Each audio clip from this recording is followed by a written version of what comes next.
यानी बहुत से विश्वासी शैतान को कुछ समझते हैं, बहुत बड़ी चीज समझते हैं, लेकिन उतना नहीं है जितना लोग समझते हैं, बल्कि उसको सीमाएं हैं, उसको लकीर खींच कर दी गई है।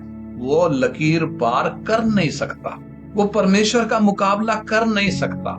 वो ना तो परमेश्वर का विरोधी हो सकता है और ना ही परमेश्वर के और उसके बीच में कोई लड़ाई चल रही है। बल्कि सच्चाई क्या है? सच्चाई ये है कि परमेश्वर ने ही शैतान को बनाया है और एक खास मकसद से बनाया है। यानी हम क्या बोल सकते हैं, जैसे बाकी सृष्टि को परमेश्वर ने बनाया है ना, मतलब से बनाया है, सारी सृष्टि उसकी आज्ञा मानती है, ऐसे ही शैतान भी परमेश्वर का दुश्मन नहीं है, वो परमेश्वर का विरोधी नहीं है, वो परमेश्वर के मुकाबले में नहीं खड़ा, बल्कि वो परमेश्वर का सेवक है। शैतान क्या है? परमेश्वर का सेवक है। उदाहरण के तौर पर जैसे हमारे देश में न्याय प्रणाली है, हमारे देश में न्याय व्यवस्था है, और इस न्याय व्यवस्था में अदालतें हैं, कानून है, जज हैं, वकील हैं, कानून तोड़ने वाले के लिए सजा का प्रावधान है, जेल है, और जल्लाद भी है जो रस्सी खींचता है, लीवर खींचता है,